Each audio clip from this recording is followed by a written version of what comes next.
Assalamualaikum warahmatullahi wabarakatuh. Kembali lagi di channel Berita Mistis. Untuk kisah kali ini, ada sebuah cerita yang diambil dari KBM, dari tulisannya akun KBM yang bernama Dewi Jambi.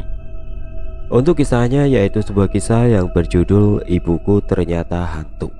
Sebelum kita masuk ke ceritanya, tekan dulu tombol like video ini, dan jangan lupa tekan juga tombol subscribe channel ini, dan nyalakan juga lonceng notifikasinya agar tidak ketinggalan cerita-cerita baru dari channel ini. Dan bagi teman-teman yang ingin membaca langsung ceritanya, nanti silahkan saja kunjungi linknya yang nanti akan saya sertakan di kolom deskripsi. Dan seperti apa untuk kisah kali ini? Langsung saja kita simak berikut ini.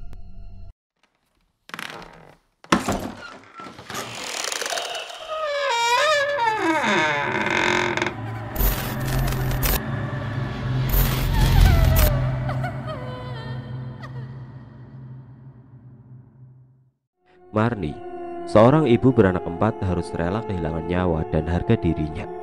Di tengah malam, Marni diperkosa dan dibunuh sewaktu akan berangkat belanja untuk warungnya.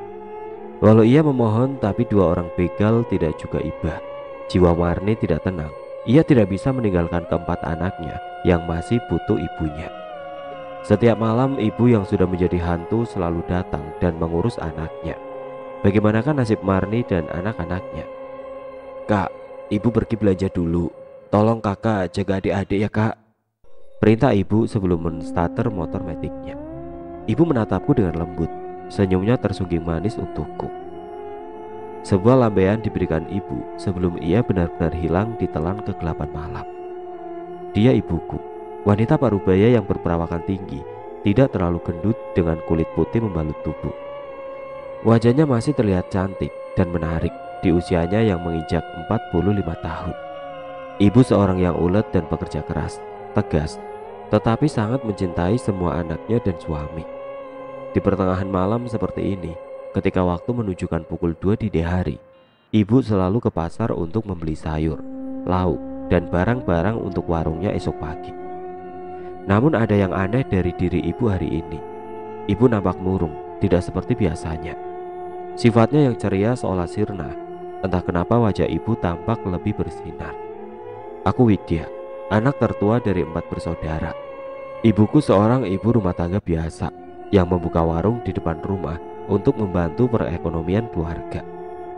Ayahku seorang salesman yang kadang bertugas keluar daerah. Usiaku saat ini 17 tahun.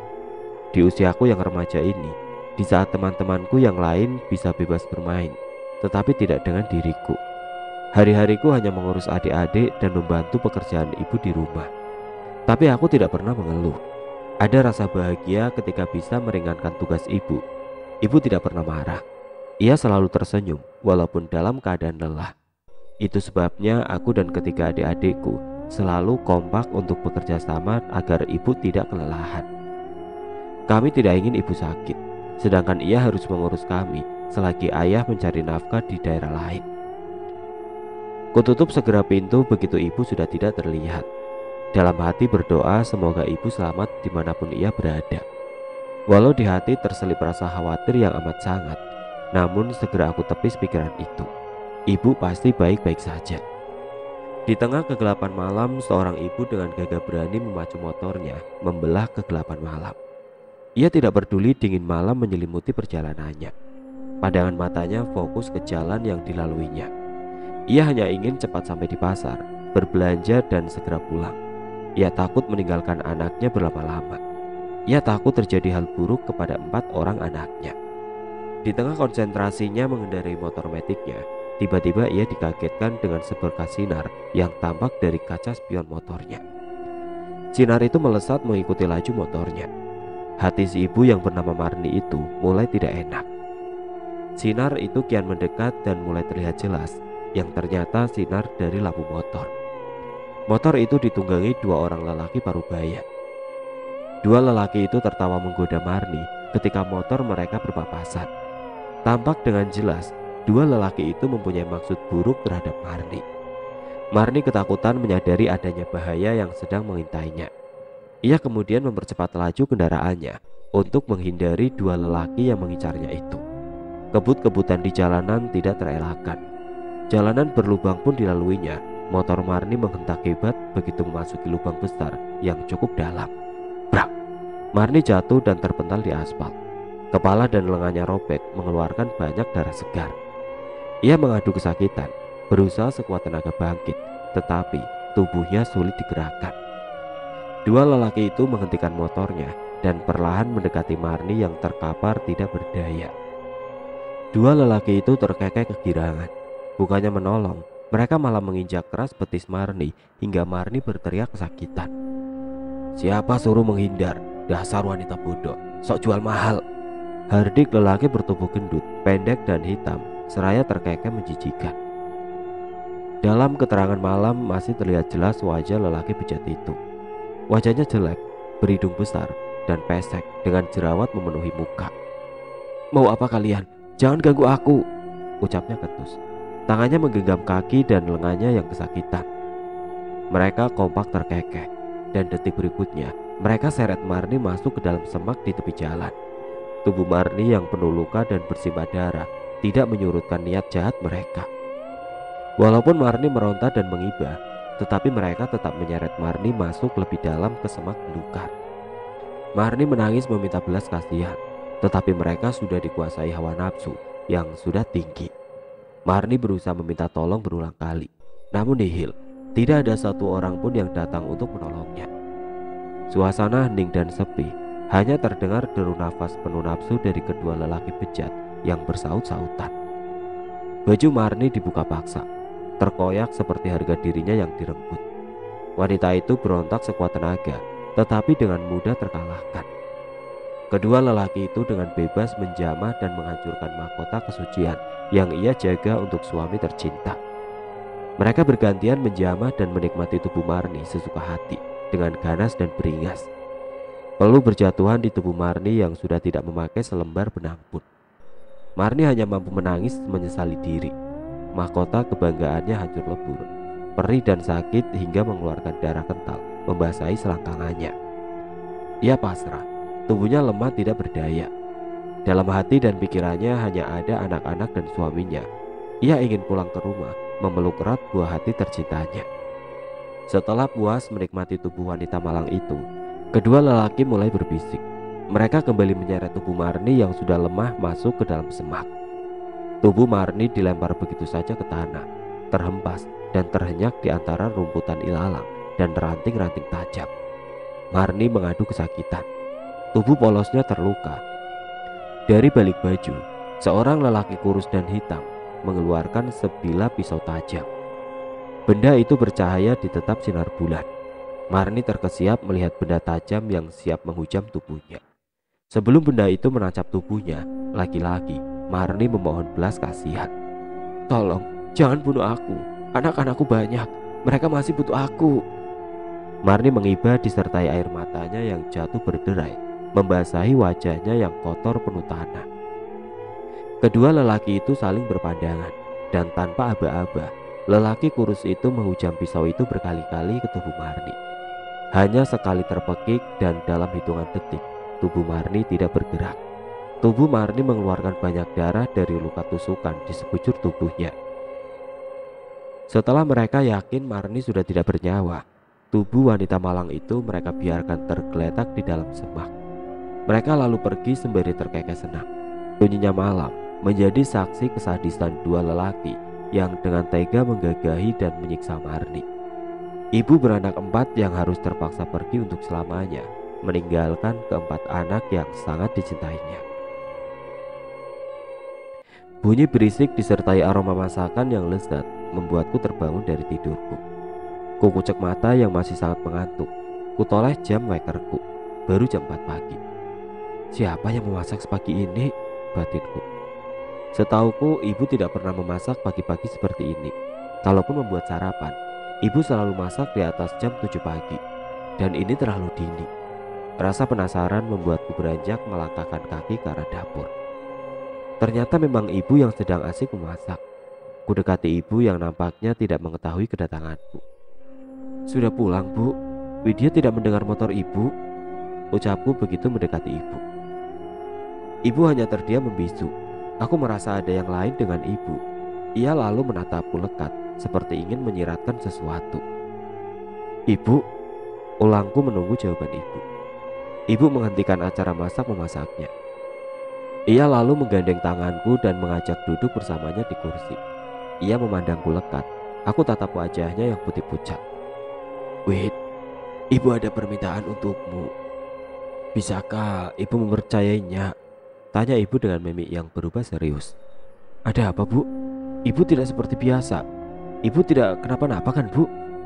Aku balik bertanya. Terselip rasa khawatir di hatiku melihat perubahan sikap ibu yang mendadak menjadi pendiam. "Tidak, ibu baik-baik saja. Tapi ibu minta kamu tidak banyak bertanya tentang ibu. Ibu kemana? Ibu sedang apa? Yang penting kamu jaga baik-baik adik-adikmu. Jika pagi menjelang, urus adik-adikmu dan warung.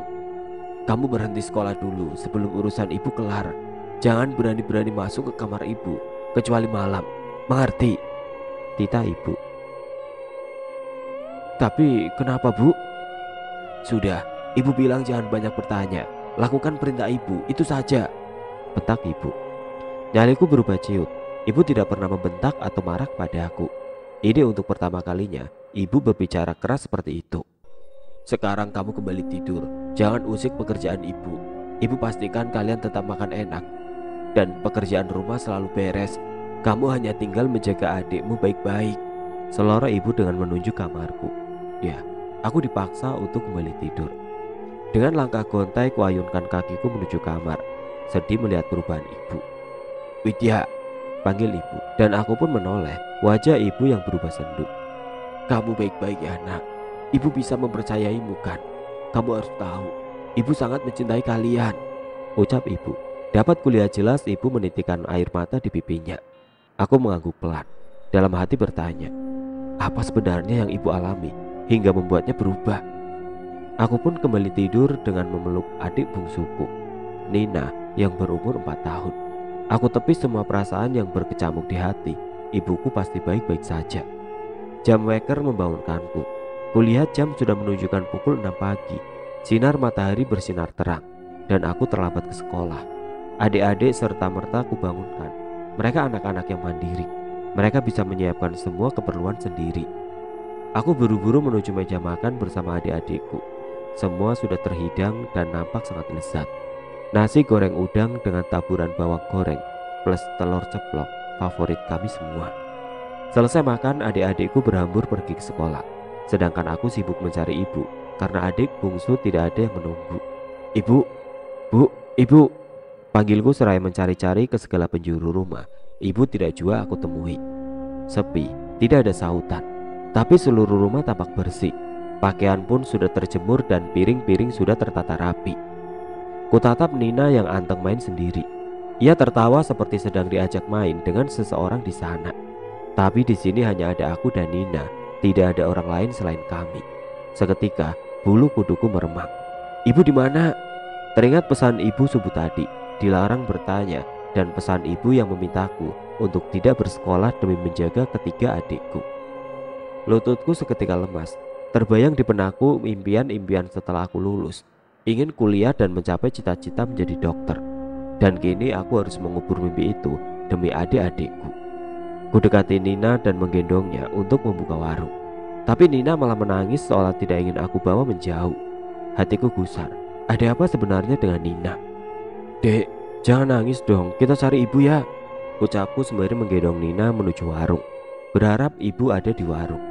"Kak, itu ibu ada di situ lagi nemenin Nina, Kak," berontak Nina. "Nina mau turun," tangisnya. Dengan sedikit kesal aku turunkan Nina. Ia berhambur dan kembali duduk di tempatnya semula. Ada yang aneh aku lihat dari sikapnya Nina. Ia bicara sendiri tanpa ada yang menemani selain aku. "Kakak, kata ibu, nanti malam Nina bubuk di kamar ibu, tapi kakak gak boleh ikut," ucapnya tanpa melihatku. "Iya kan, Bu?" Nina kembali berbicara sendiri. "Ah, Nina, kamu ngomong sama siapa? Di sini cuma ada kita berdua." "Nina, sadar, Dek." Aku mulai gerah dengan tingkah laku Nina yang semakin aneh. Kakak Widya cantik, ini ibu di depan kita, Kak," ucap Nina menuju ke depan wajahnya. Aku semakin merinding, seperti ada yang tidak beres. Hawa di rumah ini mendadak dingin dan mencekam. Kubawa dengan paksa Nina menuju ke warung. Walaupun Nina berontak dan menangis, tetap kubawa pergi keluar dari dalam rumah. Serasa ada yang mengikuti dari belakang. Aku tidak berani menoleh. Walaupun matahari bersinar terang, tapi tetap aku ketakutan. Entah karena apa. Kulihat warung masih terkunci rapat. Nina aku letakkan di kursi teras. Kubuka warung dengan perlahan. Masih kosong. Tidak nampak ibu memasuki warung. Lagian warung pun masih terkunci. Tidak mungkin ibu bisa memasuki. Nina kembali anteng. Aku pun tidak berani memasuki rumah seorang diri. Duduk di warung bersama Nina yang asik bermain. Meladeni tetangga-tetangga yang datang belanja, sedikit menghibur diriku yang dirundung rasa takut. "Wait, kok tumben kamu yang jualan? Libur ya?" tanya Yuk Siti sembari memilih sayuran. "Ibu Marni mana?" lanjutnya. "Iya Yuk, lagi libur. Ibu juga lagi ada perlu katanya," jawabku berbohong. "Oh iya Wit, ibumu kalau belanja sering malam kan Wit? Hati-hati bilang ibumu, banyak begal yang keliaran jam segitu," ujar Yuk Siti. Dek, jantungku seolah berhenti. Aku terpaku mendengar ucapan Yuk Siti. Ketakutan kembali menggerogoti diri. Bagaimana jika sesuatu terjadi kepada ibu? "Ah, tadi subuh ibu sudah pulang kok Yuk. Tapi entah kemana dia dari pagi, nggak nampak," ucapku berusaha tenang. Sedangkan dadaku rasanya bergemuruh. "Iya, alhamdulillah kalau begitu. Ya Yuk cuma sekedar ngingetin Duk," senyum Yuk Siti sebelum ia pamit pergi. Kurenungi ucapan Yuk Siti. Rasa khawatir kembali menyergap di hati. Ibu di mana?" Batinku lirik. Brak. Aku terkesiap begitu mendengar bunyi pintu yang seperti didobrak. Lamunanku buyar. Aku seketika ingat Nina yang sejak tadi aku tinggalkan bermain sendiri di teras. Segera bangkit dan mencari Nina. Nina, di mana kamu dek?" Aku seketika lemas mendapati adikku Nina yang tidak ada di teras. Nina. Berulang kali aku panggil namanya, namun tidak juga ada sautan dari bibir kecilnya. Ku cari Nina ke segala penjuru rumah, dapur, kamar mandi, kamarku dan kamar adik-adikku yang lain. Tidak ada. Nina tidak aku temukan. Sembari menangis terisak, ku cari Nina tiada henti. Tapi Nina seolah lenyap di telan bumi. Aku merasa bodoh. Mengapa bisa aku tinggalkan Nina sendiri? Kini tibalah di satu-satunya tempat yang belum aku periksa, kamar ibu. Tapi teringat ucapan ibu tadi subuh. Dilarang masuk kamar ibu ketika pagi, siang dan sore hari. Malam baru boleh. Nyaliku mulai ciut. Dengan gemetar aku buka pintu ibu. Jantungku berdebar kencang. Nina. Dek. Ketakutan kembali menyergap diriku. Kamar ibu. Kamar ibu nampak sangat gelap. Tidak ada sinar sedikit pun. Ceklak. Ku coba menghidupkan lampu, namun nihil. Lampu tidak juga hidup. Bulu kuduku merinding begitu memasuki kamar ibu yang gelap gulita. Nina. Kulihat samar-samar sesosok tubuh sedang berbaring di ranjang ibu. Kudekati perlahan dengan kaki yang gemetar hebat. Nina. Kusentuh tubuh itu perlahan. Sosok itu menggeliat. Ia menoleh dengan perlahan. Kakak. Nina, sedang apa kamu di sini dek? Ucapku seraya memeluk Nina erat. Aku menangis kencang. Pergi. Aku dengar suara lirih menyuruhku pergi dari kamar ibu. Dengan tangan gemetar aku gendong Nina yang masih memelukku. Mataku seketika membesar begitu melihat bayangan hitam melesat di depan mataku. Dengan secepat kilat, aku bawa Nina pergi keluar dari kamar ibu. Brak! Pintu tertutup sendiri ketika aku dan Nina berhasil keluar dari kamar ibu. Jantungku dag-digduk tidak menentu. Keringat dingin mengucur. Seumur hidup baru aku temui sosok mengerikan seperti itu. Dan itu di kamar ibu. Apakah itu ibu? Tapi kenapa begitu menyeramkan sosok ibu? Kakak kenapa? Suara Nina membuyarkan lamunanku. Aku terduduk menatap mata Nina. Kuhela nafas dalam-dalam. Kulepas dengan perlahan. Adik kenapa bubuk di kamar ibu? Tanyaku hati-hati. Adik kan bubuk sama ibu kak. Kakak yang kenapa bangunin adik? Nina balik bertanya. Adik, ibu gak ada di rumah dek. Lain kali kalau mau kemana-mana ajak kakak ya. Ucapku serius. Ada ibu kak. Nina gak bohong. Kalau kakak gak percaya masuk deh ke kamar ibu. Nina cemberut melihatku. Rasa penasaran menelusuk relung hatiku. Dengan tangan gemetar kembali aku buka pintu. Terkunci. Kamar ibu tiba-tiba terkunci. Kubalikan badan dan mengajak Nina pergi meninggalkan kamar ibu, kembali ke warung dan menunggu pembeli seperti perintah ibu. Sore menjelang tapi ibu tidak kunjung pulang. Adik-adik sudah mandi dan mereka selalu menanyakan ibu. Aku hanya menggeleng karena memang tidak tahu di mana keberadaan ibu. Azan maghrib berkumandang, menandakan hari masuk waktu malam. Selesai sholat berjamaah, kami menunggu di depan TV. Ayah tadi menelpon memberi kabar jika ia akan pulang.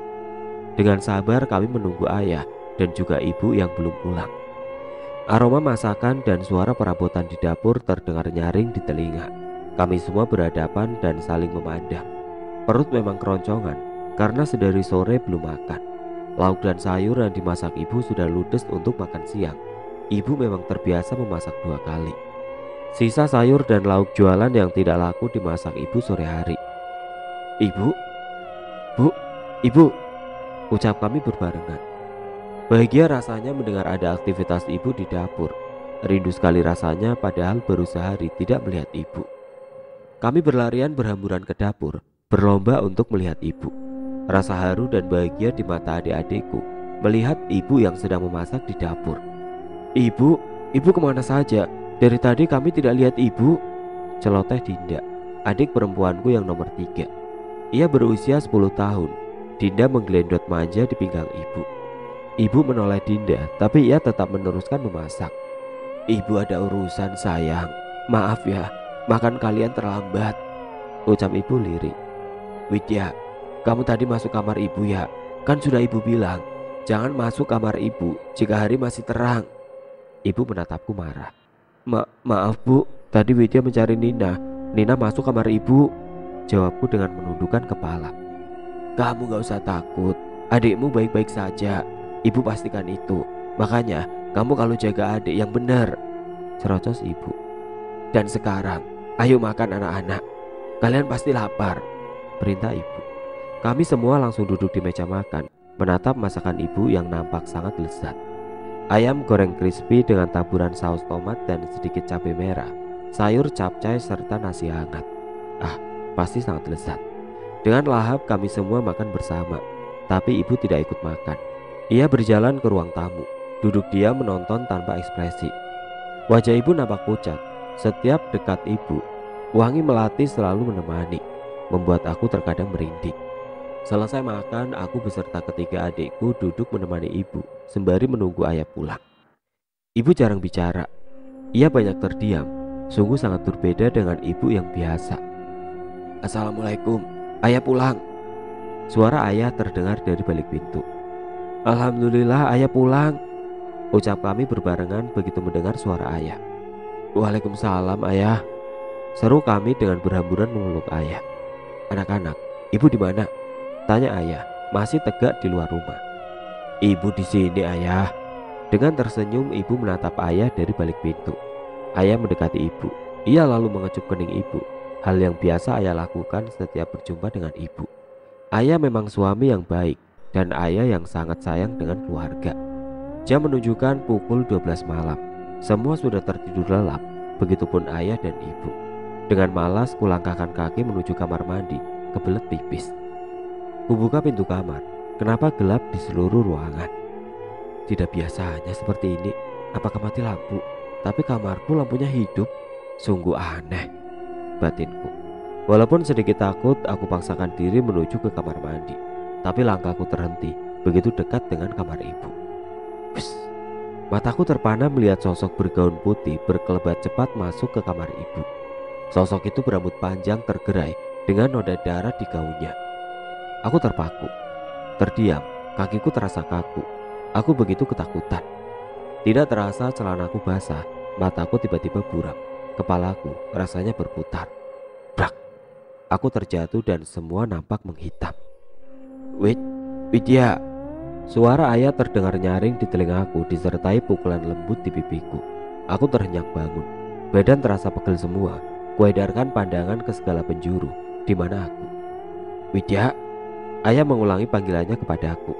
Ayah menatap heran ke arahku. Iya ya, jawabku terbatak.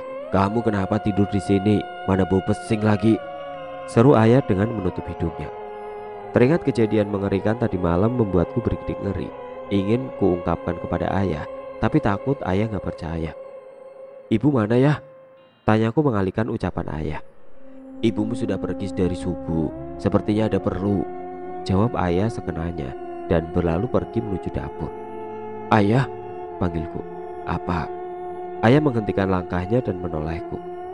"Apa ada yang aneh terhadap ibu ya?" tanyaku penuh selidik. "Gak ada, cuma ibumu sangat wangi dan menjadi pendiam," seloroh ayah. "Nah kan, aku yakin sekali ada yang tidak beres dengan ibu. Apa ibu selingkuh?" batinku. Prang. Tiba-tiba terdengar suara piring pecah. Aku dan ayah saling berpandangan. "Bukan ayah," ucap ayah cepat. "Lantas siapa ya?" tanyaku. "Mungkin tikus," jawab ayah cuek. "Ya udah, kamu mandi, Wid. Kamu dan adik-adikmu mau sekolah kan?" tita ayah. "Enggak ya, Widya nggak sekolah lagi." Aku menggeleng pelan. "Nah, kenapa? Kamu ada masalah di sekolah?" selidik ayah dengan tatapan marah. "Enggak ya, ibu yang menyuruh Widya berhenti sekolah dan menjaga adik-adik serta warung di rumah." Aku membela diri.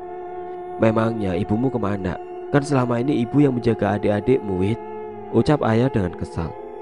"Entahlah ya, ibu kalau siang sampai sore gak kelihatan, malam baru pulang. Widya gak tahu ibu kemana." Aku menjawab dengan menunduk. "Baiklah, nanti malam kita bicarakan. Sekarang ayah mau pergi kerja dulu. Jaga adik-adikmu, Wid," perintah ayah sambil berlalu. Aku hanya mengangguk pelan, berdiri dengan sakit sekujur tubuh, berjalan menuju kamar mandi. Benar kata ayah, diriku bau pesing. Selesai mandi, aku lihat Nina asik bermain di sudut rumah yang masih terbilang kuno ini. Bangunannya seperti bangunan masa penjajahan. Lantainya pun masih memakai keramik kasar yang jika berbaring di atasnya terasa sangat dingin, walaupun suasana sedang panas. Rumah ini adalah rumah peninggalan orang tua ibu yang telah tiada. Jadi bisa dibayangkan betapa tuanya bangunan ini.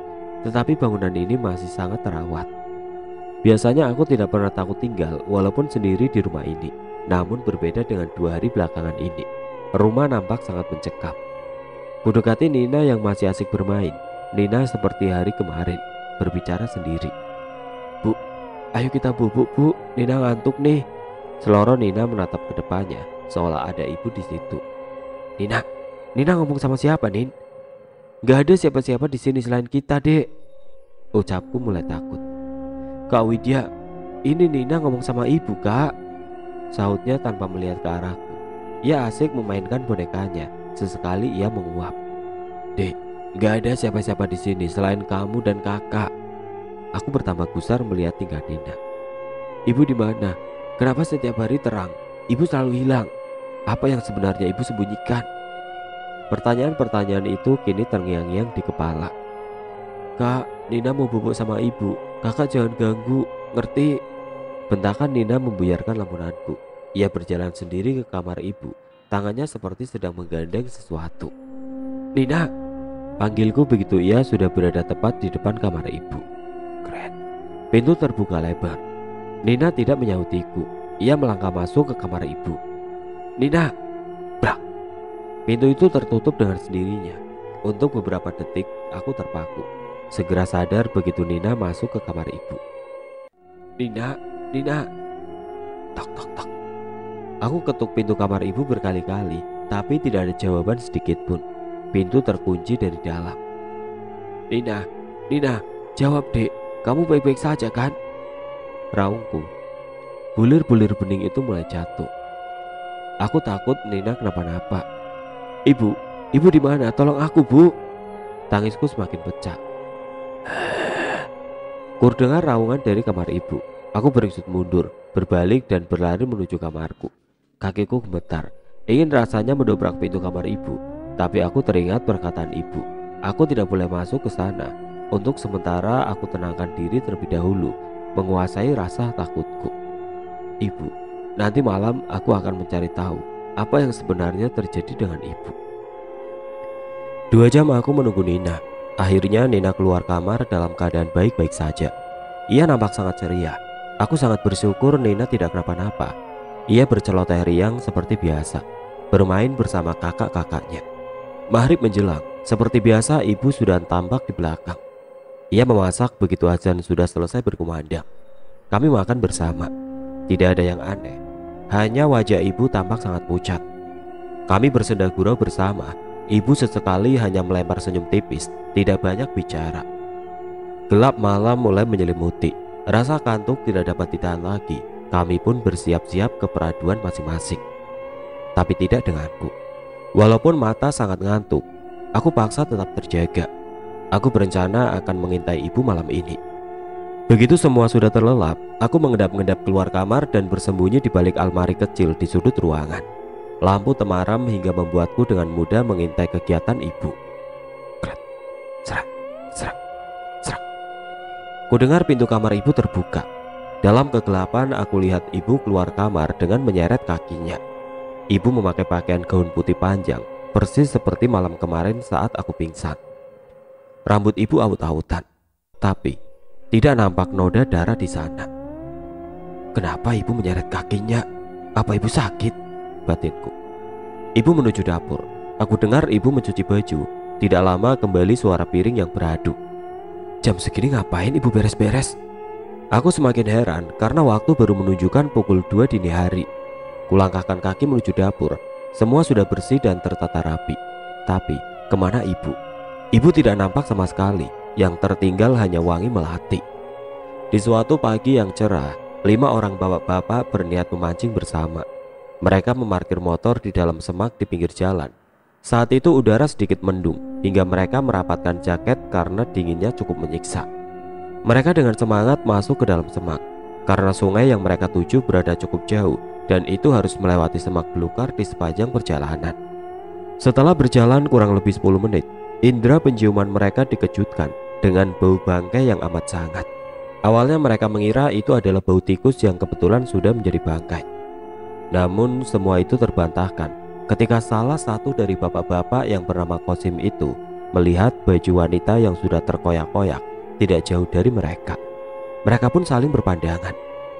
Merasa ada yang tidak beres, mereka lalu, "Sim, apa itu Sim?" tanya Tejo dengan menunjuk lembaran baju yang terkoyak di antara rumputan. "Itu kayaknya baju perempuan, ayo kita tengok." Teman-temannya yang lain mengangguk serentak. Perlahan tapi pasti, bapak-bapak itu melangkah menuju baju yang letaknya tidak jauh dari tempat mereka berdiri.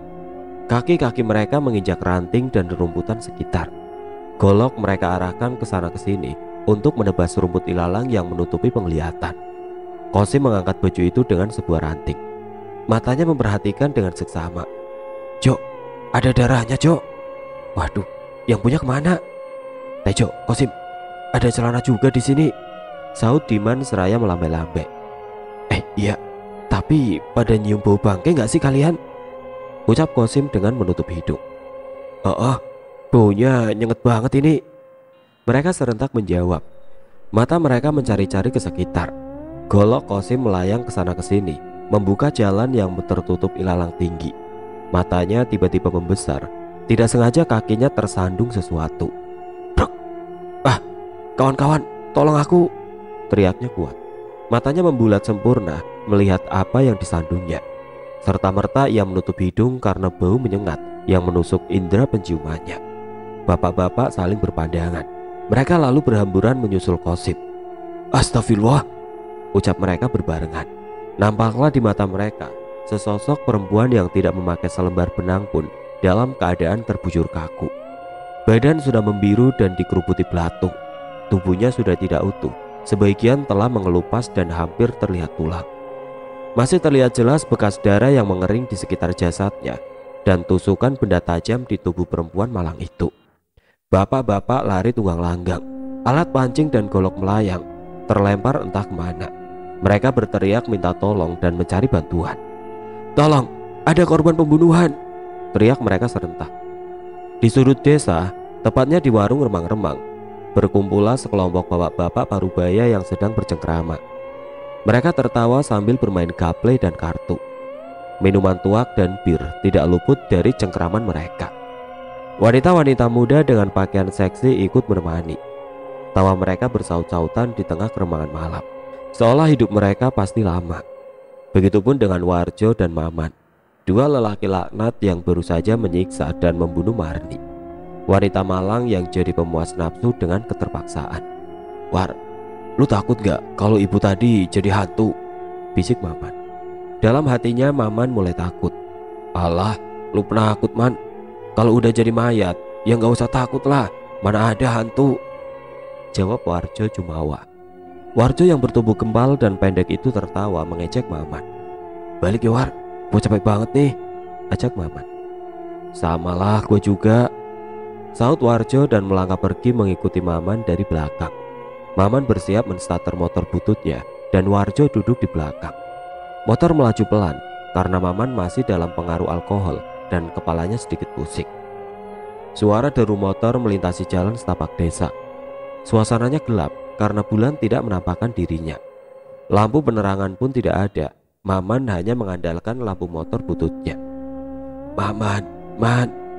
Maman menghentikan laju motornya. Warjo celingak-celinguk keheranan. "Ngapain lo Man? Jangan main-main deh. Tempatnya serem ini." Warjo menepuk pundak temannya. Ia mulai merinding ketakutan karena Maman menghentikan motornya tepat di depan komplek pemakaman. Gundukan tanah dan deretan nisan membuat Warjo bergidik ngeri. Angin semilir yang menggoyangkan pohon-pohon tinggi membuat Warjo ingin berlari. "Man!"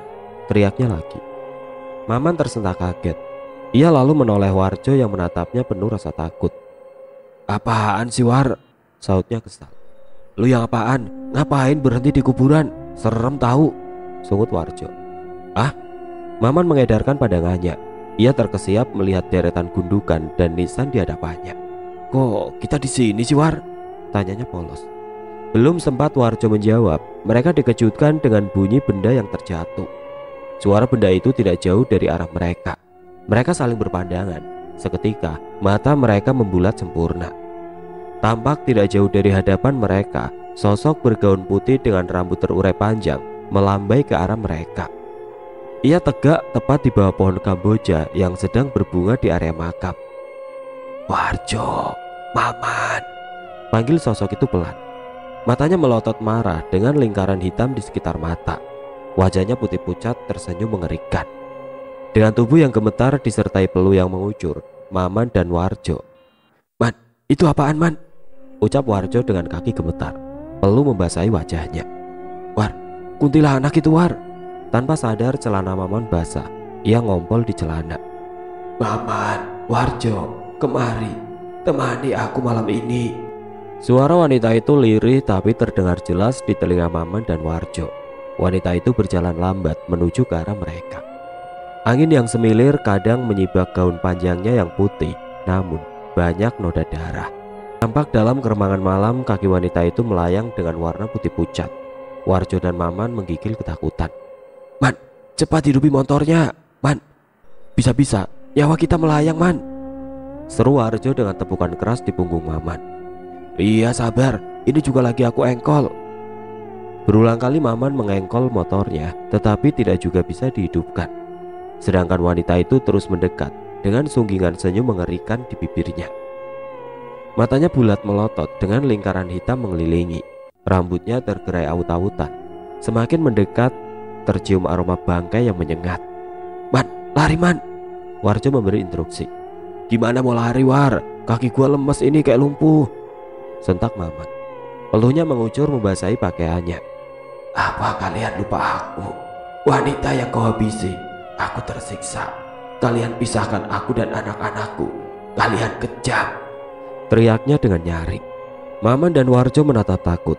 Wanita itu menangis pilu. Jarak beberapa meter, wanita itu berbalik. Maman dan Warjo ketakutan. Punggung wanita itu bolong besar dengan belatung yang bergerak, menggeliat dan menari-nari di sana. Maafkan kami Bu," ucap Maman memelas. Matanya berkunang dan dunia seakan berputar. Prak, Maman terjatuh. Warjo bingung. "Aku tidak akan maafkan kalian. Tunggu pembalasanku." Ia kemudian terbang membumbung tinggi melayang-layang di atas pohon kamboja. Warjo tidak mau kehilangan kesempatan. Lelaki gendut bulat itu berlari meninggalkan temannya di area pemakaman. Berlari secepatnya tanpa melihat ke belakang. Walaupun ia mendengar suara wanita itu terkikik di kejauhan. Sudah seminggu ibu dengan sikapnya yang aneh. Dan selama itu aku tidak tahu penyebab perubahan sikap ibu. Ibu selalu terlihat di saat malam dan menghilang di kala hari terang. "Wait," panggil ibu membuyarkan lamunanku. Aku terkesiap dan langsung menatap ibu. "Iya bu, ibu mau ngomong serius denganmu." "Witnya juga bu." "Wit, ibu tahu kamu merasa aneh, begitu juga ayahmu. Tapi yang harus kalian tahu, ibu tidak berbuat yang macam-macam. Waktu ibu gak banyak, Wit. Kamu harus janji jaga adik-adikmu. Ibu hanya meminta Nina menemani ibu. Relakan Nina." Suara ibu tiba-tiba meninggi, membuatku takut. "Ibu, maksud ibu apa?" "Widya gak ngerti," ucapku dengan menunduk menghindari tatapan ibu yang berubah menakutkan. Bulu kuduku seketika meremang. "Seiring berjalannya waktu, kau juga akan tahu." Ibu berlalu masuk ke dalam kamarnya. Kurasakan hawa dingin menyelimuti tubuhku. Segera aku tinggalkan dapur menuju kamar. Sikap ibu semakin aneh dan membuatku tidak tenang dengan ucapan ibu. Kenapa ia meminta Nina? Mau dibawa kemana Nina? Pertanyaan itu terus terngiang di benakku hingga aku terlelap tidur. Brak! Bunyi pintu dapur membuatku terbangun. Aku segera berlari menuju pintu. Begitu juga ayah yang rupanya terbangun. Untuk sedetik kami saling berpandangan dan mengangguk serentak. Di kegelapan malam aku lihat Nina berjalan sendiri menuju kebun belakang yang ditumbuhi pohon singkong dan pohon rambutan tinggi hasil ibu yang senang bertanam. Nina berjalan sendiri dengan tangan kiri ke atas seolah sedang menggandeng seseorang, tapi tidak nampak siapapun selain Nina di sana. "Nina, Nina!" teriak ayah. Aku terus berlari mengikuti Nina tanpa alas kaki. Pikiranku kembali melayang mengingat kata-kata ibu. "Nina, Nina!" panggil ayah berulang kali. Aku pun terus berlari bersama ayah mengikuti Nina yang terus berjalan cepat. Ia seperti tidak mendengar teriakan kami. Nina terus berjalan menelusuri kebun. Dalam keremangan malam tidak sadar samar-samar kulihat asap mengelilingi Nina. Jantung berdegup kencang. Nina, ada yang tidak beres dengan Nina. Ayah semakin kencang berlari walaupun terkadang terdengar bunyi napasnya yang ngos-ngosan. Nina kini berada di ujung kebun dan masuk ke dalam semak belukar. Ranting pohon, tanaman berduri serta ilalang menusuk kakiku yang polos. "Ah, sakit!" Terkadang aku berteriak kesakitan, tapi terus mengejar Nina. "Nina!" Ayah berhasil meraih tangan Nina dan memeluk Nina erat. "Nina, kamu mau kemana?" Kulihat peluh ayah membasahi keningnya. Badannya basah, begitu juga aku. "Nina mau ikut ibu ya," ucap Nina. "Ibu? Di mana ibu?" tanya ayah. Ia mengedarkan matanya ke sekeliling. Tidak ada siapapun selain aku, ayah, dan Nina. "Tadi ibu bersama Nina ya." Nina berusaha meyakinkan ayah. Ayah menggeleng. Ia kemudian mengajakku dan Nina pulang. Angin semilir mengipas rambutku, membuat bulu kuduk seketika merinding. Kupercepat langkah kaki agar sampai di rumah dengan segera. Ibu ada di rumah," ucap ayah begitu melihat ibu yang sedang berdiri di meja dapur. Ibu menatap ayah. "Ibu dari tadi di rumah ya. Ini ibu buatin kopi," ucap ibu sembari tersenyum menyerahkan segelas kopi susu untuk ayah. Aromanya yang harum menyerba ke seluruh ruangan. Kutatap wajah ibu yang tampak sangat pucat. Tersirat beban di wajahnya yang memasuki usia renta. Aku takut ibu mengalami hal yang berat. Mengingat sikap ibu yang berubah dan kejadian demi kejadian aneh di keluarga, apakah ada hubungannya dengan ibu? Warjo berlari secepat yang ia bisa, mengikuti jalan setapak yang di samping kanan dan kiri tumbuh pohon tinggi dan semak yang mengelilingi. Ia terus berlari, tapi suara tawa wanita itu masih terdengar sangat jelas di telinganya. Dengan nafas yang terengah-engah, Warjo tetap berlari. Gelap malam tanpa sinar bulan membuat mata Warjo menjadi berkunang. Lelah tidak tertahankan, peluh mengucur membasahi badan. Dalam ketenangan malam, samar-samar mata Warjo melihat sebuah sinar. Sinar itu semakin lama semakin terang. Mata Warjo seketika berbinar. Ia menemukan sebuah harapan. "Ah, syukurlah." Warjo menghentikan langkahnya, berusaha kembali mengatur nafasnya yang tersegal. Ia memperhatikan sekitar. Tubuhnya tiba-tiba kaku. Ia menatap nanar sosok yang tergeletak tidak jauh dari tempatnya berdiri. "Maman!" teriaknya. Ia heran kenapa ia bisa kembali ke tempat itu, berada di komplek area pemakaman. Berarti sedari tadi ia hanya berputar-putar di tempat yang sama. Kau kembali lagi, Warjo. Warjo menatap ngeri asal suara yang terkikik ngeri menatapnya dengan sengit. Ia duduk di dahan pohon kamboja tidak jauh dari tempatnya berdiri. Wanita itu mengayunkan kakinya, mengibas gaunnya yang terjuntai. Kaki Warjo gemetar. Tubuhnya lelah tidak bertenaga, matanya memburam dan dalam hitungan detik tubuhnya terjerembab ke tanah. Brak! Ini baru awal kalian. Hidup kalian tidak akan tenang. Aku akan menuntut balas karena kalian. Aku harus berpisah dengan anak-anakku. Wanita itu kemudian menangis. Tunggu Ibu Nina, Ibu akan menjemputmu. Assalamualaikum. Kudengar pintu diketuk. Kutatap jam dinding baru pukul 6 pagi. Dengan malas kulangkahkan kaki menuju pintu ruang tamu. Kulihat ayah sudah berdiri di pintu, bersiap membukanya. Siapa ya? Ayah hanya menggeleng. Waalaikumsalam, sahut ayah seraya membuka pintu. Tampak 3 orang polisi berdiri di luar pintu. Ia menatap ayah dengan serius.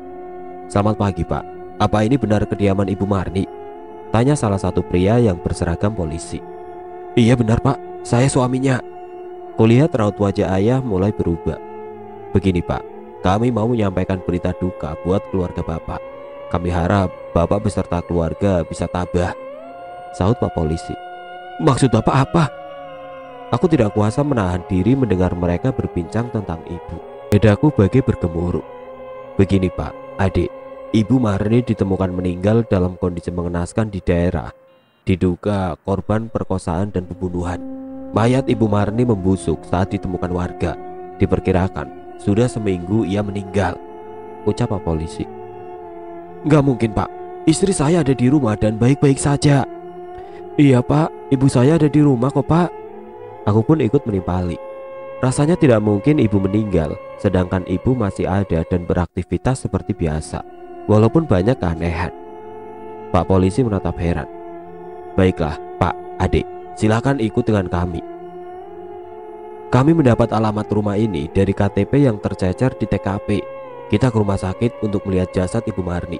Dan jika itu benar istri Bapak, Bapak bisa membawa pulang dan memakamkan secara layak, ucap Pak polisi mempersilahkan ayah dan diriku untuk ikut naik ke mobil polisi yang terparkir di halaman rumah. Wait, kamu jangan ikut. Jaga adik-adik kamu, terutama Nina, perintah ayah. Aku pun mengangguk. Trauma juga jika harus meninggalkan Nina dan adikku yang lain. Namun dalam hati aku pun tidak mampu menyembunyikan rasa kalut. Bagaimana jika itu memang ibu? Mobil polisi menderu membawa ayah bersamanya. Hatiku tidak karuan. Entah kenapa di relung hatiku berkata, jika itu memang ibu, lantas siapa yang menemaniku selama ini jika bukan ibu?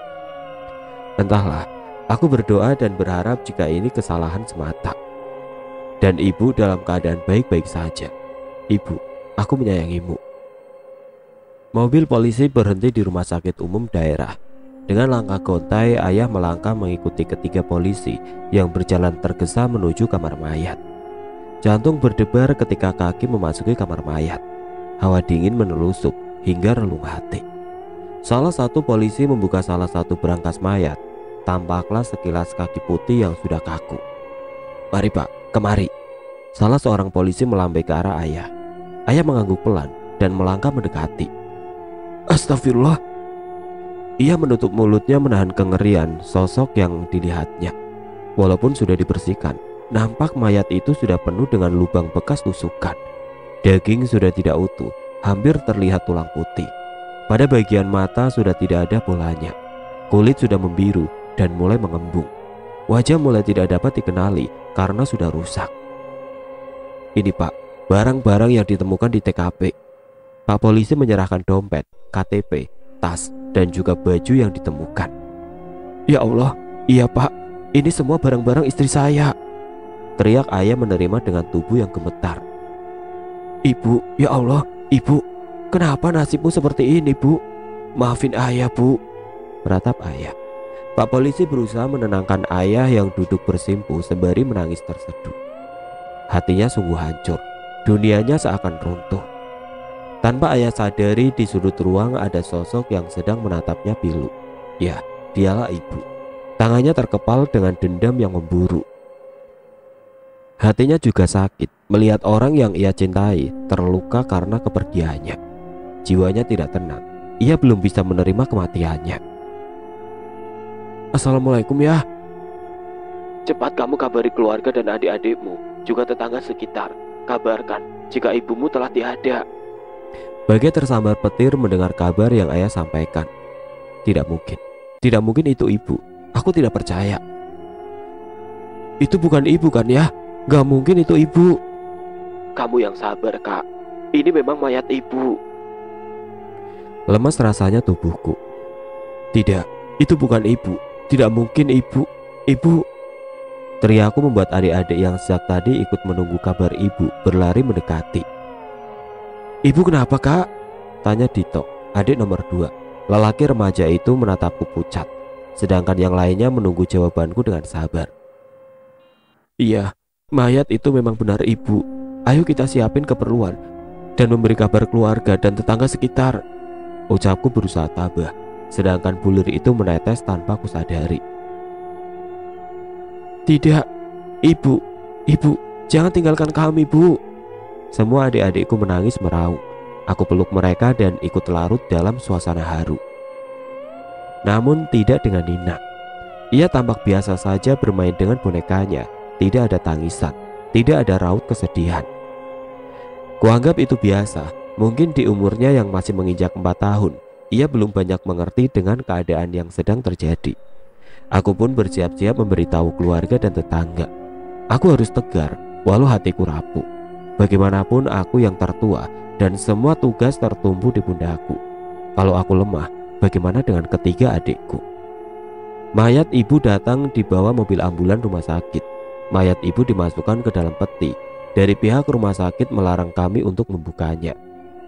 Dari awal hingga akhir prosesi penguburan kami tidak diperkenankan melihat ibu untuk yang terakhir kalinya.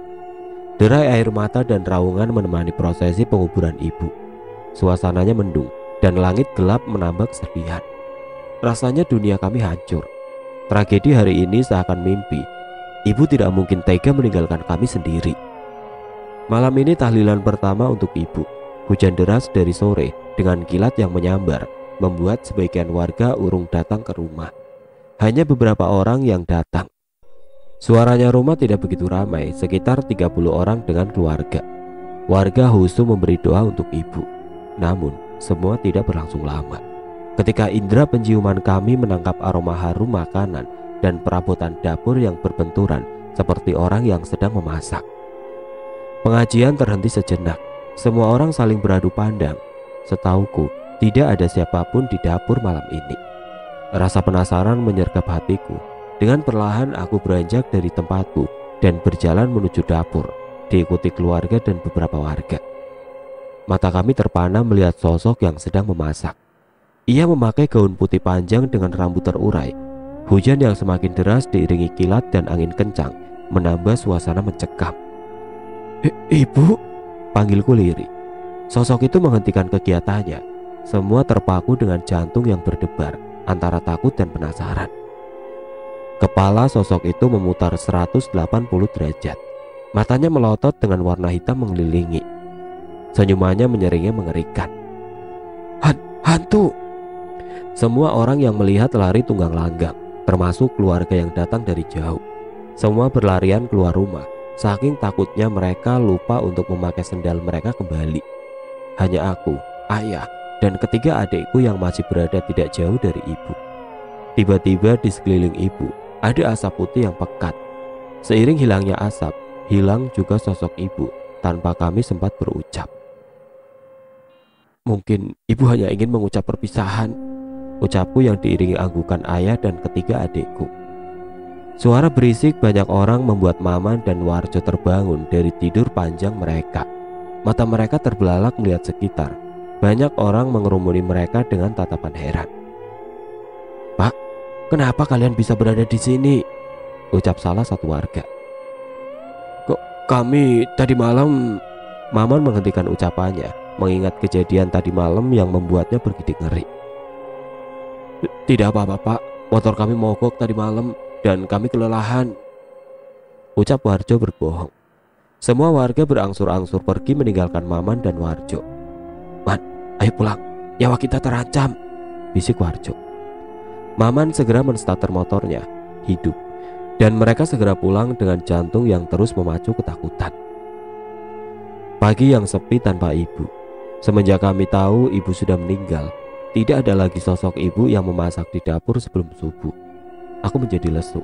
Walaupun aku tahu ibu ternyata hantu, tetapi tidak sedikit pun membuatku takut. Aku malah rindu melihat sosok ibu. Kini aku berdiri di jendela dapur, memandang pepohonan singkong dan kebun mawar kecil kesayangan ibu. Aroma mawar terkadang menggoda indera penciumanku, terbang di bawah angin semilir ke arahku. Kuhirup wangi pagi sekuat yang aku bisa. Kulepas dengan hati tertekan. Sedih, pilu menelusup relung hatiku. Ibu, di mana engkau ibu? Aku rindu, bisikku lirik. Angin dingin menyentuh pipi. Entah kenapa rasa sejuknya menenteramkan jiwaku, seperti sentuhan halus tangan ibu. Apakah ini memang ibu? Kupejamkan mata dan kurasakan lebih jauh hingga aku terhanyut. Aku buka mata. Ada ibu di sana dengan senyuman indah menatap sendu ke arahku. Wajahnya pucat, tapi aku tahu ia penuh dengan cinta. Ia melambai mengajakku mendekat. Aku bawa kaki ini melangkah. Aku ingin segera dekat dengannya. Ia tersenyum dan memelukku erat. Aku balas memeluknya dengan air mata yang berderai. Sesak. Aku tahu tidak bisa jauh dari ibu. Kubenamkan wajahku di dadanya, menangis sejadi-jadinya. Aroma ibu begitu wangi, wangi melati yang menenangkan hati. Ibu menyentuh daguku dan melihat sendu ke mataku. Kamu kumat sayang, kamu anak yang kuat dan kakak yang hebat, ucap ibu. Ia menyunggingkan senyum semanis mungkin untukku. Tidak bu, Widya tidak bisa tanpa ibu. Widya takut. Aku menangis tersendu. Maafkan ibu, ibu tidak mampu menjagamu dan adik-adikmu lebih lama. Ibu mau, tapi takdir yang tidak mengizinkan. Ibu lalu mengecup beningku. Aku semakin erat memeluknya. Ibu melepaskan pelukannya. Ia kembali tersenyum. Asap putih membalut tubuhnya dan terbang membumbung ke angkasa, hilang dalam sekejap. Ibu, ibu, ibu. Widya. Kurasakan seseorang menepuk pipiku kasar, membuatku tersadar dan mendongak ke atas. Ayah, ucapku dengan tangan gemetar. Kamu kenapa di sini? Duduk sendirian di dapur. Adik-adikmu sudah nungguin kamu buat sarapan, malah bengong. Seloro ayah menatapku tajam. Tadi ada ibu ya, jawabku pelan. Ayah terdiam sejenak. Sudah, jangan bicara tentang ibu terus. Kasihan adik-adikmu, Wid. Ayah membalikkan badan dan melangkah meninggalkan aku yang masih terpaku. Tahlilan hari kedua tidak ada seorang pun datang ke rumah. Sepertinya semua orang masih trauma dengan kejadian kemarin malam. Ya, sangat wajar, karena sosok ibu memang sangat mengerikan malam itu.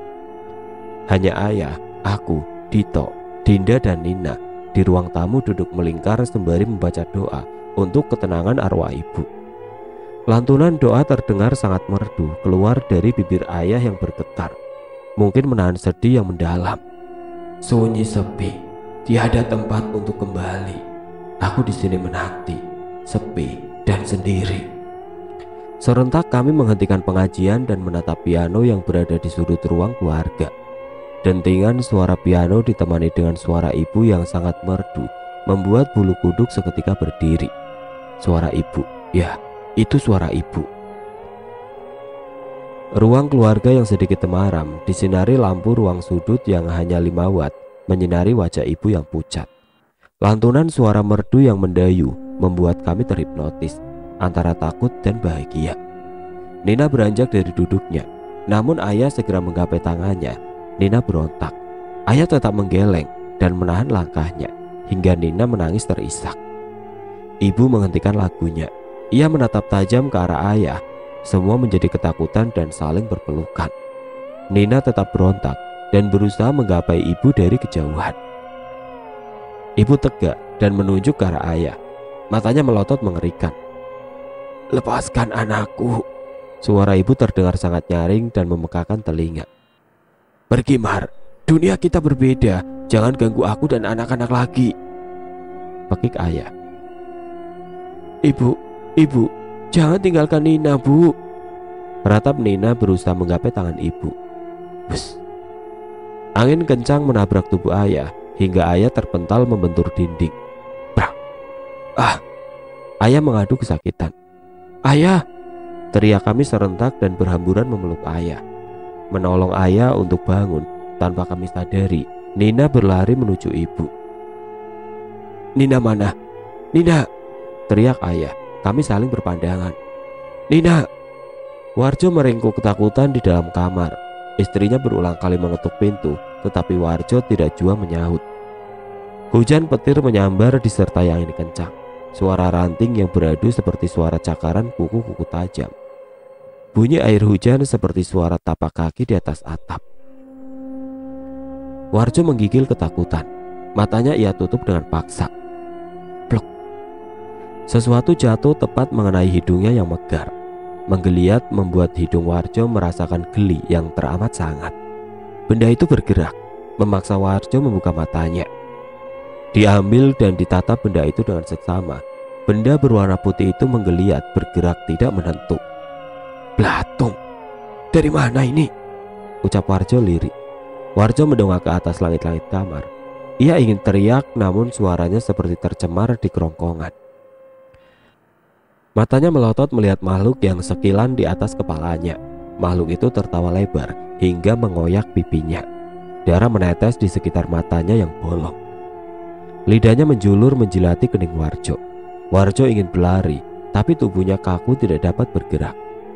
Dari mulut makhluk itu keluar belatung-belatung sebesar jari bayi menggeliat masuk ke dalam mulut Warjo yang ternganga lebar. Dapat Warjo rasakan makhluk kecil itu menggerogoti kerongkongan dan menari-nari menggelitik mulutnya. Kelabang sebesar jempol orang dewasa keluar dari mata bolongnya, jatuh ke atas kasur dan merayap ke tubuh Warjo dan muka Warjo, masuk ke dalam kulit dan berjalan sesuka hati. Warjo menahan rasa sakit yang teramat, tidak mampu bergerak dan membela diri, hanya mampu pasrah dan menahan perih. Mata Warjo terbelalak, nafasnya ngos-ngosan memburu, keringat dingin mengucur sebesar biji jagung, menetes di keningnya yang lebar. Jantungnya berdebar kencang. Bang Warjo, kenapa kamu, Bang?" Suara istri Warjo di luar membuat Warjo tersadar dari mimpi buruknya. Ia bergidik ngeri mengingat mimpinya barusan. Dengan gemetar Warjo melangkah mendekati pintu, membukanya, dan ia tampak sangat pucat melihat wanita di hadapannya. Wajah Marni, wanita malang yang ia bunuh malam itu, tersenyum manis menatap ke arahnya. Matanya yang bulat memancarkan kebencian yang mendalam. Masih teringat jelas diingatannya saat Marni memohon kepadanya. Bias rasa bersalah itu terekam jelas di wajah Warjo saat itu. "Maafkan aku, Ibu. Aku tidak tahu namamu. Ampuni aku, Bu." Warjo bersimpu dan menangis di kaki wanita itu. Plak. Sebuah tamparan mendarat di pipi Warjo. Merah. Warjo terkesiap dan memegang pipinya yang panas. Ia mendongak dan melihat wajah wanita itu sudah berubah menjadi wajah istri tercintanya. "Ayo, jujur kamu, Bang. Dosa apa yang kamu lakukan dengan wanita lain sampai kamu ketakutan kayak begini?" bentak istrinya. "Maafin Abang, Juleha. Abang sudah tega memperkosa dan membunuh wanita yang hendak pergi ke pasar, Dek. Sekarang Abang diteror terus. Dek, tolong Abang." Warjo masih bersimpu di kaki istrinya. "Ya Allah, kejamnya kau, Bang. Aku tidak mau punya suami pembunuh. Kau harus mempertanggungjawabkan perbuatanmu, Bang." Isak istrinya.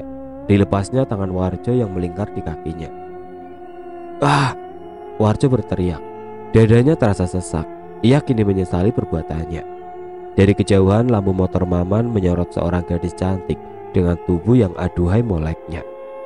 Jiwa kelelakiannya tiba-tiba muncul. Gairahnya bergejolak melihat wanita itu berjalan melenggak-lenggok memamerkan tubuhnya. Motor direm mendadak tepat di samping wanita cantik.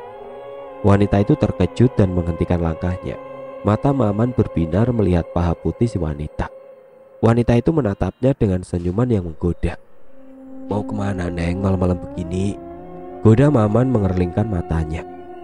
Biasa Mas, jualan, jawabnya dengan sentilan di dagu Maman, membuat Maman semakin bernafsu melihatnya. Jualan? Jualan itu? Maman menunjuk wanita dengan gaya genitnya. Mas, mau coba? Malam ini setengah harga saja. Saya obral loh Mas, dari tadi sepi belum ada langganan, rayu si wanita. Darah Maman seakan berdesir, nafsunya sudah diubun-ubun, seperti tertimpa durian runtuh.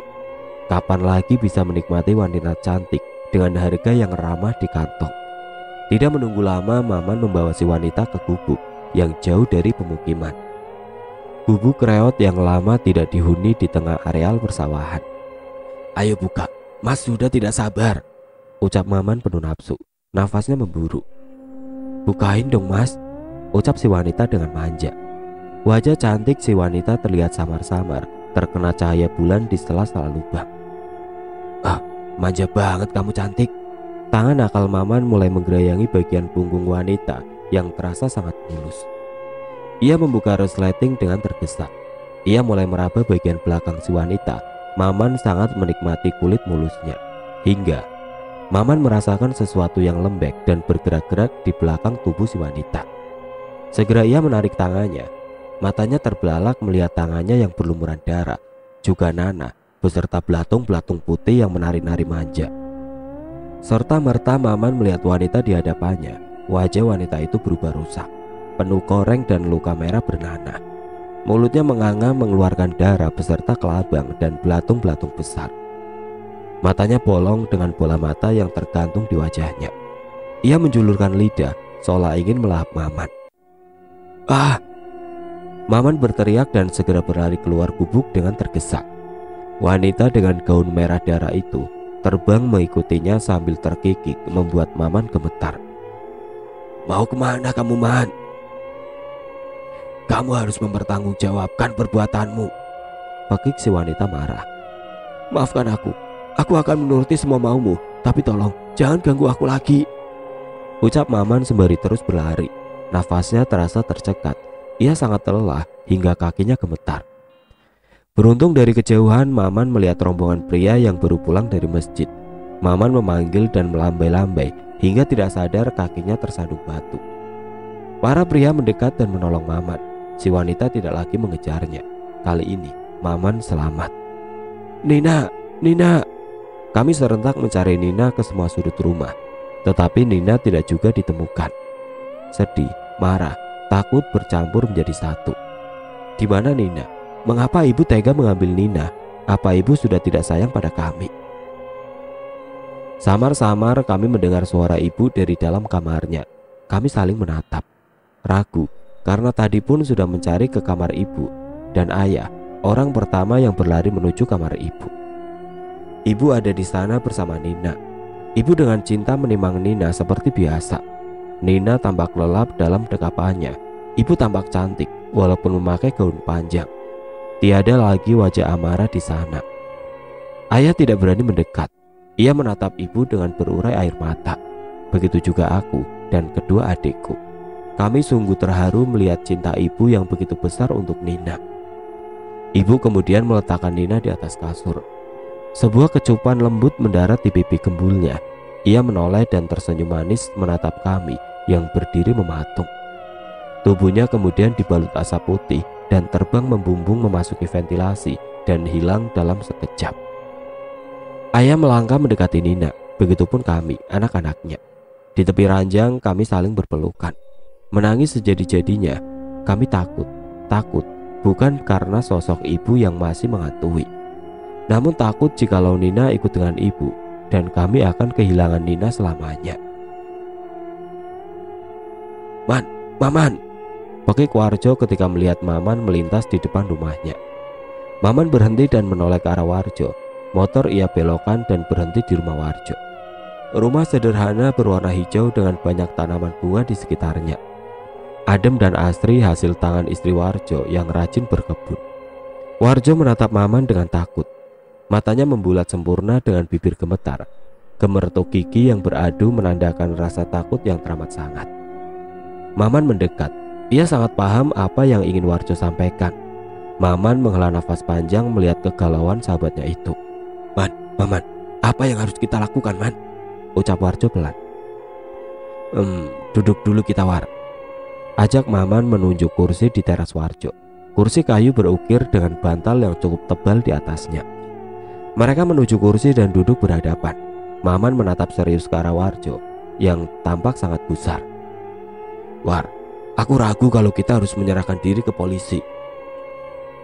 Aku yakin hukuman berat akan kita terima, ucap Maman dengan suara bergetar. Tapi Man, wanita itu selalu menerorku. Ia sangat menakutkan, Man. Warjo mengepal tangannya yang mulai berkeringat dingin. Ya, aku pun sama.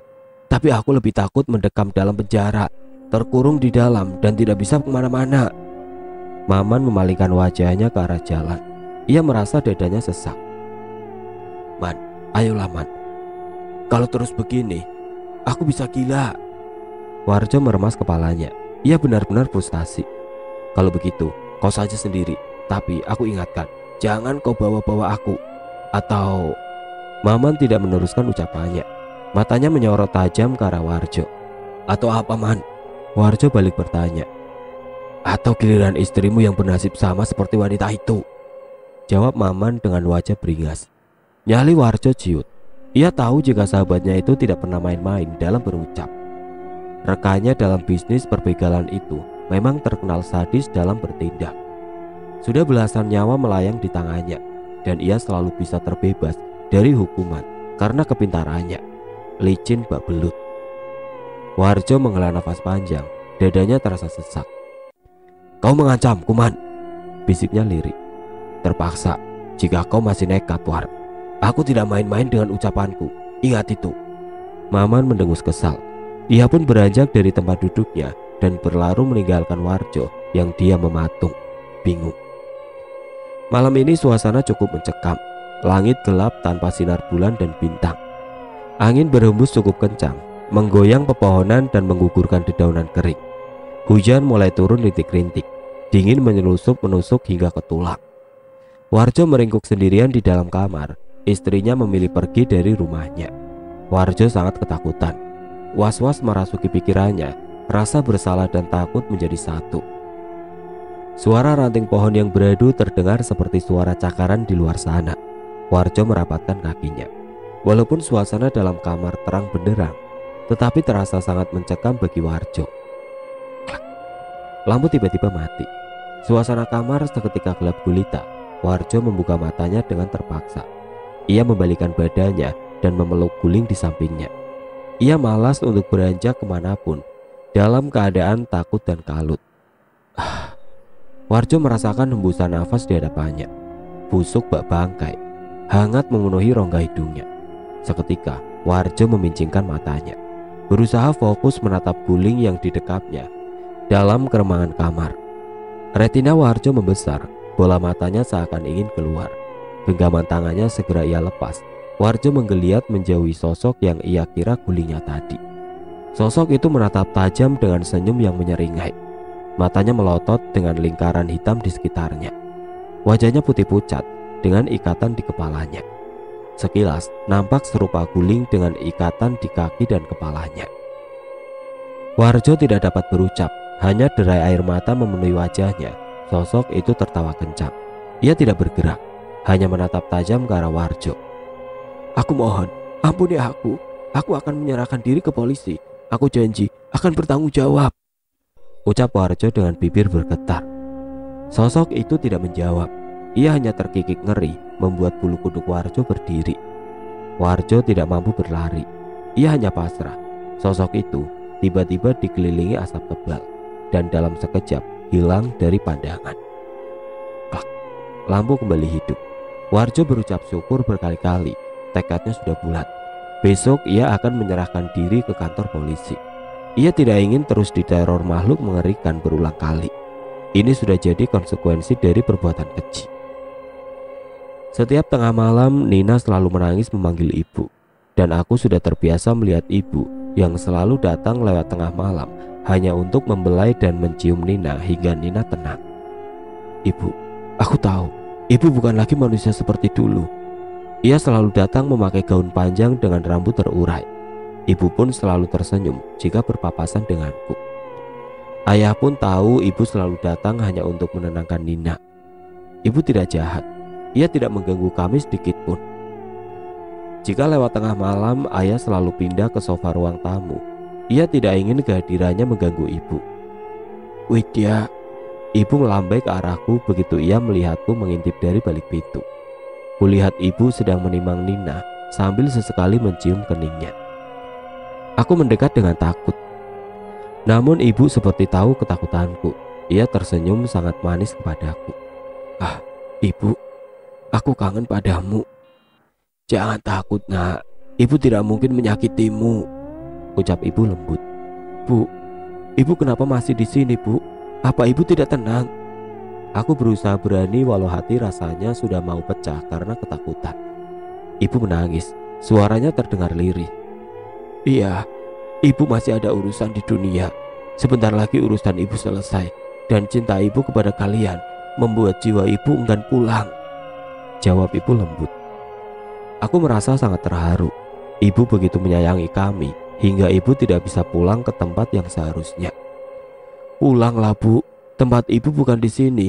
Widya janji akan menjaga adik-adik dengan segenap kasih sayang Widya, sama seperti cinta ibu untuk mereka, ucapku sembari menahan haru. Ibu hanya tersenyum. Ia kemudian meletakkan kembali Nina yang sudah tertidur ke atas kasur. Ibu tahu, sayang. Ibu percaya padamu. Tapi izinkanlah ibu bersama kalian untuk beberapa hari saja. Begitu urusan ibu selesai, ibu akan pergi. Ibu melambai dan kemudian hilang tidak berbekas. Kulangkahkan kaki mendekati Nina yang tertidur pulas. Air mataku jatuh mengingat anak berusia 4 tahun itu harus kehilangan kasih sayang ibunya. Kejam, sungguh kejam mereka yang telah menganiaya ibu hingga meninggal. Mereka memisahkan paksa ibu dan anak-anaknya. Mereka dengan bebas berkeliaran di luar sana. Sedangkan kami di sini merana karena harus kehilangan ibu yang kami kasihi. Ibu, aku tahu ibu kini tersiksa. Tenanglah ibu. Tenangkan hatimu agar damai jiwamu. Ikhlaskan ibu, ikhlaskan.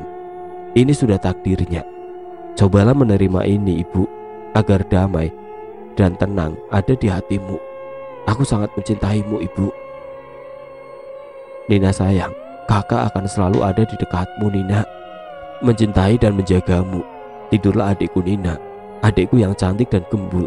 Kau tidak boleh terus menangis, adikku. Tawamu harus kembali menceriakan hari-harimu. Kakak janji, badai ini pasti berakhir. Kakak janji Nina. Warjo bergegas menuju kantor polisi. Ia melangkah seorang diri tanpa Maman ataupun istrinya. Hatinya sudah mantap untuk mengakui semua kesalahannya. Ia tidak ingin dibayang-bayangi rasa bersalah dan kematian. Ia ingin damai dan tenang. Di kantor polisi, Warjo mengungkapkan semua dengan lugas. Namun ia tidak membawa Maman dalam kesaksiannya. Ia mengakui semua perbuatan kejinya. Polisi tidak menunggu lama untuk membawa Warjo masuk ke dalam sel. Sidang akan segera menyusul. Warjo tidak gentar. Ia malah merasa lega. Dalam hati terselip rasa sesal yang teramat. Ia tahu karena perbuatannya, ia telah memisahkan wanita itu dari orang-orang yang dicinta. Ia ingin mengucapkan maaf, walau hanya mampu dalam hati ia ucapkan. Dinding dingin dalam sel dan lantai keras semen tidak membuat nyali Warjo ciut. Ia menatap halaman kosong di depan selnya yang hanya diterangi lampu 5 watt. Dalam keremangan malam, sekilas nampak sekelebat bayangan putih dari jauh. Matanya ia fokuskan, jantungnya mulai berdegup kencang. Samar-samar ia melihat seorang wanita dengan gaun putih, rambutnya terurai panjang dengan senyuman yang sangat manis. Ia melambai tanpa mengucap sepatah kata pun. Tatapannya sendu menyayat hati. Maafkan aku, sungguh aku sangat menyesal telah melakukan perbuatan keji padamu, ucap Warjo lirih. Air matanya menetes membasahi pipinya yang keriput. Wanita itu mengangguk dan melemparkan senyum yang teramat manis. Asap putih tebal mengelilinginya, membumbung tinggi ke udara dan perlahan menghilang. Warjo menatap dengan haru, menunduk dan menangis terseduh. Beb, udah siap-siap belum? Malam Jumat ini, Seloroh Maman kepada istrinya yang sedari tadi asik bersolek di depan cermin. "Apa sih? Kasih uang dulu," bentak istrinya, menatap tajam dengan bibir yang dimajukan setengah senti. "Ya ampun Beb, uang kemarin udah habis lagi. Shopping mulu kamu," Maman balik membentak. "Lagian kamu Bang, biasa juga ngasih 5 juta seminggu. Ini 5 juta untuk sebulan. Ya gak cukup lah. Belum beli skincare, lipstick, parfum, ini itu, bla bla bla." Istri Maman menyerocos tidak berhenti hingga membuat Maman pusing. Ia memilih untuk membelakangi istrinya dan menutup kupingnya dengan bantal. Maman mengakui, semenjak teror wanita itu, Maman tidak lagi leluasa untuk menjalani profesinya sebagai seorang begal. Was-was selalu menyertai langkahnya. Ditambah rekan kerjanya yang kini memilih untuk mengungkapkan kebenaran, ia semakin enggan untuk keluar rumah. "Wah, dasar lelaki payah kamu," sungut istrinya sembari berlalu pergi meninggalkan Maman sendiri di dalam kamar. Maman masih diam. Ia malas berdebat dengan istrinya yang egois. Ia pasti bakal kalah saing. Entah berapa lama Maman tertidur, seketika ia bangun ketika belayan lembut mengusap pipinya. Maman membuka matanya pelan. Ditatapnya wanita cantik di hadapannya. "Masih marah ya Beb?" ucap Maman lirih. Ditatapnya wanita yang tidak lain istrinya itu dengan sendu. "Enggak lah Bang, kalau marah nanti aku tidak dapat jatah malam Jumat," serunya centil. Dikecupnya pipi Maman manja. Aroma semerbak melati menguar dari tubuh istrinya. "Tumben pakai parfum melati. Biasanya kamu paling anti," protes Maman. Biar tambah pengen kamu Bang," jawabnya menggoda Maman. Maman semakin bernafsu. Klak. Lampu tidur dimatikan Maman. Ia segera mencium istrinya dalam suasana remang-remang. Sinar bulan hanya masuk dari tirai yang tidak seberapa tebal. Awalnya Maman menikmati ciuman istrinya. Aroma melati memang membuat Maman terhipnotis. Namun lama-lama Maman merasa bau mulut istrinya berubah menjadi bau bangkai. Dan ia merasakan sesuatu yang bergerak di dalam mulutnya. Wah! Maman muntah dan mendorong istrinya kuat. Samar-samar dilihatnya sesuatu bergerak di muntahannya. Maman menatap lantai dengan anar. Belatung dan cacing bergerak membuatnya bergidik ngeri. Maman menatap istrinya yang duduk bersimpuh tidak jauh darinya. Kepala wanita itu memutar seperti gasing tiada henti. Maman tidak berani mendekat. Ia beringsut mundur ketakutan. "Beb," ucap Maman dengan suara bergetar. Klak, klak, klak. Bunyi leher istri Maman yang seperti terpatah-patah. Ia berhenti memutar kepalanya, menatap ke arah Maman dengan tajam. Wajahnya yang cantik penuh polesan berubah sangat pucat. Lingkaran hitam di sekitar matanya. Ia melotot dan membuka mulutnya dengan perlahan. Dari dalam mulutnya keluar lidah yang sangat panjang menjilati wajah Maman yang ketakutan. Lidah itu berbau anyir, membuat Maman menahan mual. Tubuh Maman gemetar, lidah itu membelit lehernya dengan kencang. Maman tidak dapat bernafas, ia berusaha sekuat tenaga untuk lepas. Brak! Tubuh Maman melayang dan dilempar membentur tembok. Wanita itu melayang dengan gigikan nyaring memekakan telinga. Maman muntah darah. Ia tidak mampu bergerak karena dadanya terasa sangat sesak. Nafasnya tercekat. Wanita itu melayang mendekatinya. Kakinya ngambang dengan rambut yang terurai. "Tamat riwayatmu, Man. Aku sudah memberikan kesempatan, tapi kau menyia-nyiakan," ucap wanita itu. Maman tidak mampu berucap. Lidahnya terasa keluh. Ia hanya bisa pasrah ketika wanita itu memuntahkan ratusan binatang melata yang menggerayangi dan masuk ke lubang hidung dan mulut Maman. Kelabang dan kawan-kawannya memasuki dan menghancurkan tubuh dan organ dalam Maman dalam hitungan detik. Maman tergolek lemas.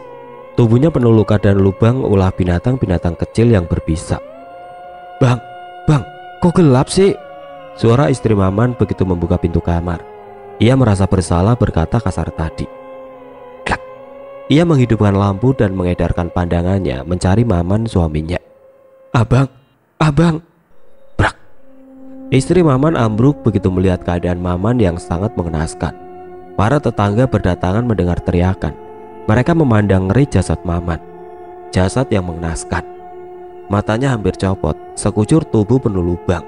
Dari telinga, hidung, dan mulutnya keluar binatang-binatang kecil berbisa. Kelabang, Kalajengking, dan Lintah merayap keluar bersamaan.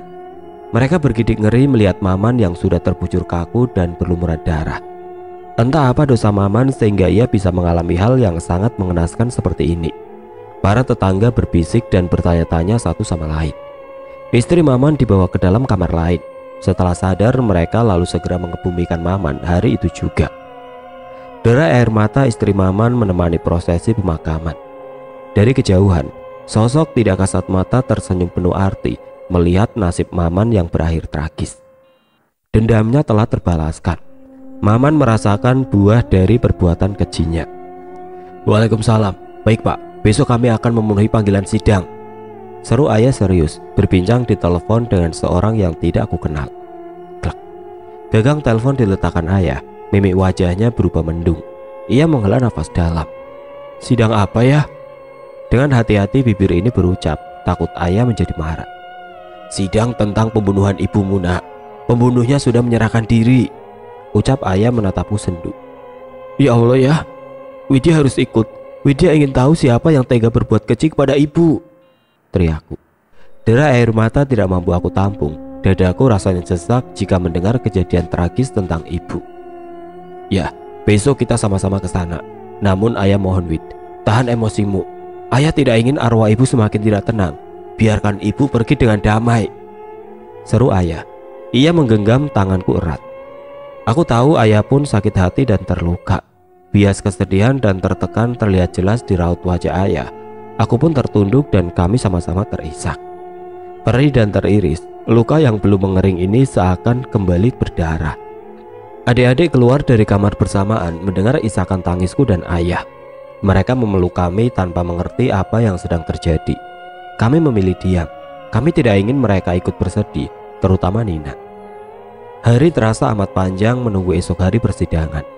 Aku sudah tidak sabar melihat sosok pria tega pembunuh ibu.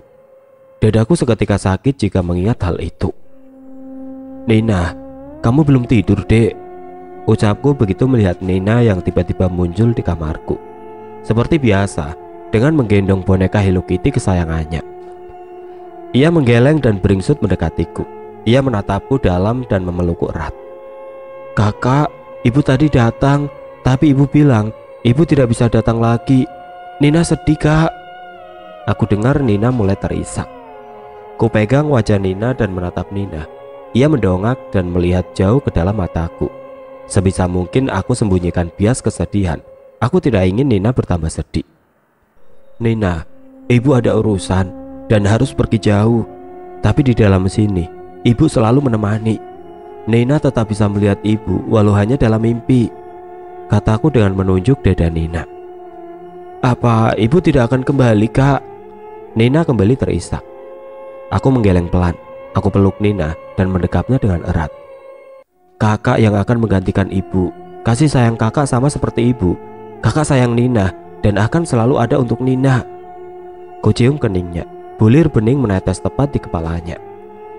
Ikhlaskan ibu, Nina. Biarkan ibu tenang di sana.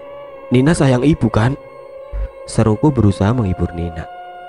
Iya, Kak, Nina sayang ibu, ucap Nina lirik. Malam yang sunyi, aku sendiri, tiada yang menemani. Sekilas aku dengar seorang bernyanyi di luar sana. Aku gendong Nina dan aku bangunkan adik-adikku yang lain.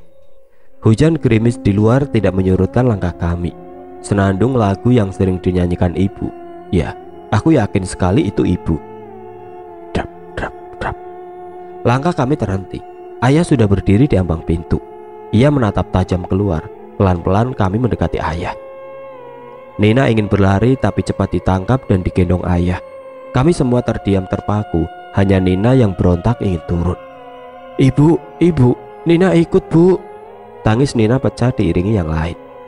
Ibu menatap sendu ke arah kami. Ia melambai tapi tetap berdiri mematung. Ibu tampak sangat cantik dengan balutan hijab putih yang menutupi. Anak-anak, ibu pamit pergi. Ingat, jangan nakal. Urusan ibu sudah selesai. Ibu sudah tenang. Widya, ingat pesan ibu, Nak. Jaga semua adikmu dengan baik. Urus rumah.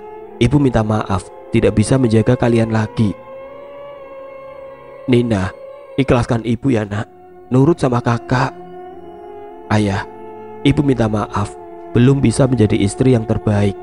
Tapi yang harus ayah tahu, ibu sangat mencintai ayah. Kami semua mengangguk mendengar ucapan ibu. Tangis haru membasahi pipi melihat kepergian ibu. Ibu tersenyum sangat manis ke arah kami. Mungkin inilah senyum terakhir yang bisa kami lihat dari wajah cantik ibu. Angin bertiup semilir membuat gaun ibu melambai ke sana dan ke sini. Ia kemudian berbalik dan terbang, membumbung tinggi ke atas langit. Kami menatapnya hingga ibu benar-benar hilang di telan malam. Ya, aku sadar, dunia kami sudah berbeda. Aku tidak ingin menyimpan dendam. Takdir yang dijalani ibu memang tragis. Tapi tetap ada kata maaf untuk mereka yang melakukan kesalahan. Begitupun dengan pembunuh ibu. Aku memilih untuk memaafkan seperti permintaan ayah. Aku hanya ingin ibu tenang.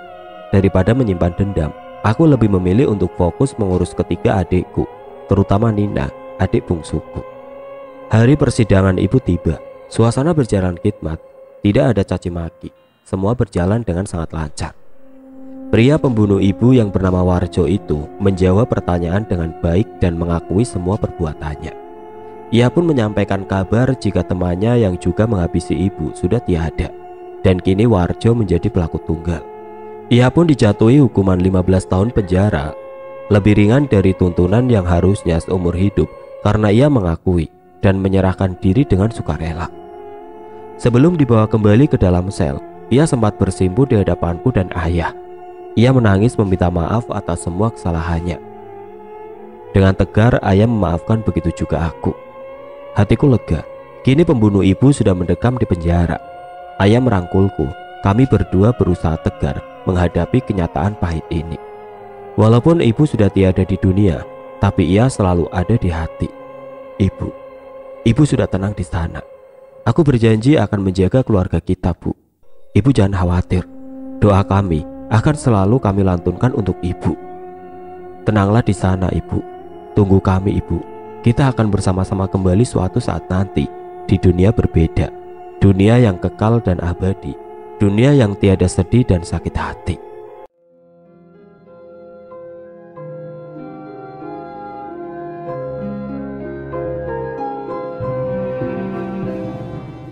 Oke teman-teman, sekian untuk cerita kali ini. Bagaimana menurut kalian tentang kisah ini? Tulis komentar kalian di kolom komentar. Dan semoga apa yang sudah saya bagikan dalam kisah ini dapat dijadikan pembelajaran untuk kita semua. Dan bagi teman-teman yang baru bergabung, jangan lupa untuk like, komen, share, serta subscribe channel ini. Dan nantikan kisah-kisah horor berikutnya tetap di channel Berita Mistis. Wassalamualaikum warahmatullahi wabarakatuh.